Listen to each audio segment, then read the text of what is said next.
Now, just in addition to the things that I had mentioned earlier, I think we need to realize the depth of the problem. And the fact of the matter is that many children today, including children of my age to our parents, people of my age, a majority of them are poorer than their own parents. And therefore, we basically need to change course. I think some interventions are very critical.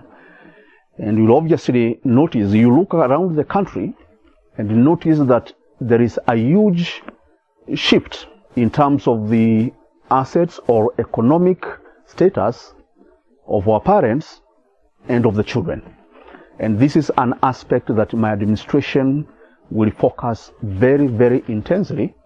And of course, the party, our own party, the Chama cha Maslahi ya Wananchi wa Kenya. Now, if you look around the country, you look at our parents, and you look at the level of the youth unemployment, the situation that many of our children are in, you will notice there is a marked difference. That majority of the children in families do not have sufficient assets. The moment they are reaching or hitting 18 and above, even in their 20s and 30s, many of them have nothing. And if we do not act now, our children, our own children, will be poorer than us, and even more poorer than their grandparents. Very, very few are making it in life. Fewer have any much hope as the government remains unfocused as ever or simply gives lip services. At the same time, there is little encouragement that there is today given the way things stand at the present moment. In the 1960s, for example, all the way to the 1990s, our parents throughout the Republic of Kenya had significant amounts of land, for example, because that was the main asset for majority of Kenyans. We may not talk about people who are having, lorries or matatus, for example, or buses. Very, very few. There were some who had some businesses that were basically thriving and doing very well. We know of very rich people in Kenya in the 1960s, in the 1970s, 80s, and have worked very hard all throughout their lives. But sometimes you look at the wealth of these people, for example, the children are either fighting over them, they are fighting over land, for example, they are fighting over estates or houses that their parents owned. We have seen in the papers, for example, the battle that has been going on regarding one of the former ministers that we had in Kenya, Mr. Gershom, who passed away some years ago. We have seen some of these families again fighting over certain assets that their parents had. I read in the newspapers a few months ago of one Swale Guru. I understand their family, some of his family today are living in servant quarters. Yet the octogenarian father had almost 10 billion worth of wealth. But that is not available to a majority of the youth today. Many of our parents had, for example, an average of 5 to 10 children, for instance, and others had 12 children and more. Others, of course, had very many of them. We all read about Akuku Denja, for example, had very many children, and all that. Now, yet on average, majority of our parents, especially because they live in the rural areas, had about 20 acres. If they were very lucky, I must say. Ordinarily, for example, an investment ought to make returns. and help the investments to grow. That means our parents who had 20 acres in the 1960s, for example, ought to have over 100 acres if they were reinvesting in land, for example. Or they should have hundreds of livestock, hundreds of cows, sheep, and all that. Or maybe they have vehicles, a personal car, a pickup here, a tractor there, a lorry there, for example. They should be having a permanent house, furnished with the latest sofa sets, or wall units, or nice beds, fridge, cooker, bathroom, saunas, for example. Swimming pools, the houses should be connected to the internet, cable TVs, and all this. They could be, for example, at this point in time, be having shares in the Nairobi Stock Exchange. They should be having all their children educated to college level or even to universities. And they should be having at least more than 50 million Kenya shillings in the bank accounts. But is that the case? Alas, I don't think so.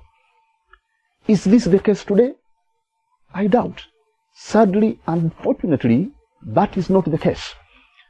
Many of our parents have had to, as a matter of fact, sell the land, the 20 acres they had. They have sold. They sell 1 acre today to pay the school fees for a child. Another acre next year for a hospital bill. They have sold the last cow, the last sheep, the last hen, the last egg. They have turned to selling some of their prime assets, including most of the land, plots, name them, so as to pay either school fees or pay for medical fee. Some of the children finished school, yes. Some finished even universities.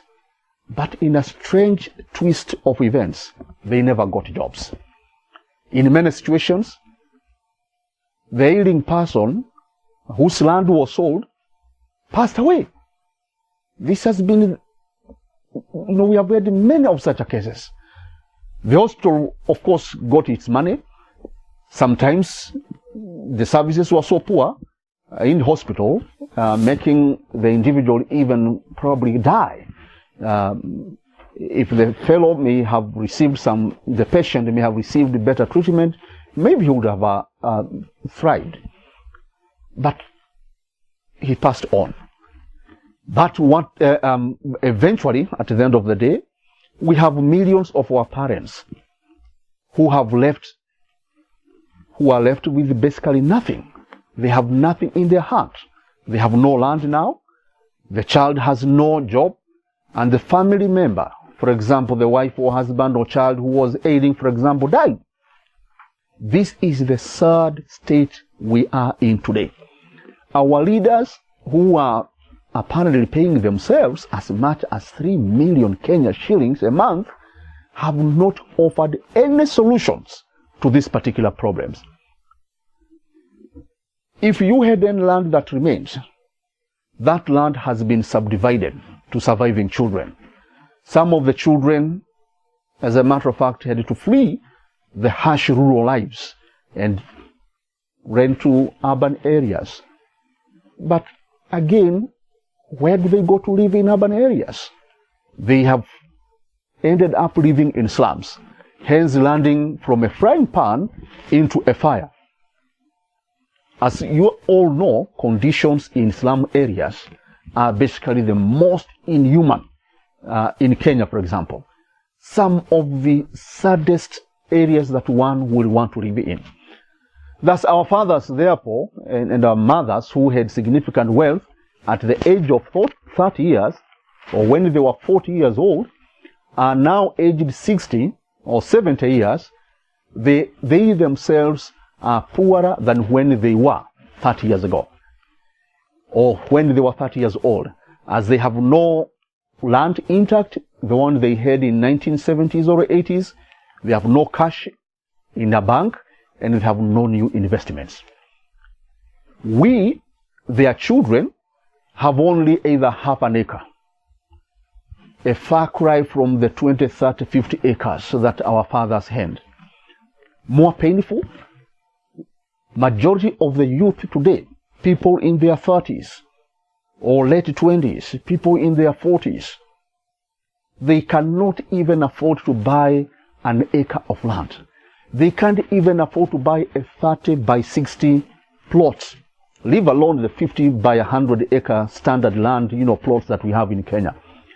So a vast majority of the youth, if you analyze very critically, are poorer at the current age compared to their own age when their parents were in that particular age. The half an acre, therefore, especially if you're in your 40s, you have either 2 children or 3 children, somehow 4 children, you will have to subdivide this particular 2 acres or 3 acres that you have inherited from your father. You have to subdivide that to your children. Hence, our children, therefore, will be even poorer than us and poorer than even their parents. Worst of all, given that most of them may not even have education. Many, therefore, of our children, as a matter of fact, will have to head to roadside to sell bananas. Your father, for example, had land. He could sell that. He could keep cows in that land and probably sell cows or sheep or goats. That is 70% of Kenyans. We are not talking of a small population. We are talking about 70%. So they had that asset they could, for example, offload and get capital and do something else. But a vast majority of the youth in their 40s, adults in their 40s or 30s or 20s, do not have land. Therefore, their children will head to roadside to sell bananas, fish, mahindi ya kuchoma, for example, peremende in buses or matatus, biscuits, soda baridi, uji, and githeri in construction sites. Some, unfortunately, may turn out to become changa dealers because they don't have an income, or maybe deadly thugs. Or probably some of them will engage in cattle rustling or camel rustling or other types of crimes. Friends and fellow Kenyans, let's be honest with ourselves. And I ask, let us be sober in our thinking at the moment, that our leaders, whether in opposition or in government, do not focus on our faster betterment. We, the people facing this particular deadly tomorrow, the government does not focus on us. That's why I have dedicated the greatest attention to you, the man and a woman whose economic life lies on a verge of complete hopelessness. If it's you, for example, that I had in mind when I was developing what I'm calling the Presidential Blue Card Program, you, my fellow youth, my fellow young men, my fellow adults in your 40s, in your 30s, I had you in mind when I developed the Presidential Blue Card Program that we shall implement within months, within 3 months of being elected in 2017. There is also the Kenya PEB institution that I will establish. You are one of the 15 million people the Blue Card Program intends to help. You, the graduate who stares at tomorrow unsure on what to do. You, the teacher, police officers, our security people, our civil servants who have been unable to make ends meet. You who are living in grass-thatched houses on the slopes of Mount Elgon and shores of Lake Baringo and Lake Victoria. You who is thriving on round mud-walled houses in Nyakach, down in Homa Bay, down in Migori, down in Kisii.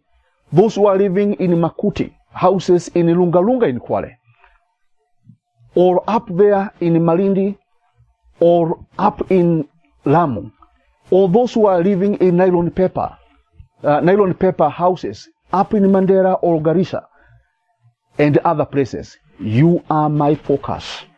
I intend to support you. I intend to ensure that you have sufficient incomes, that you as a youth and a young adult before you start staring at your retirement age, you will have significant support, and we shall be able to do that within 5 years of being elected in government in 2017.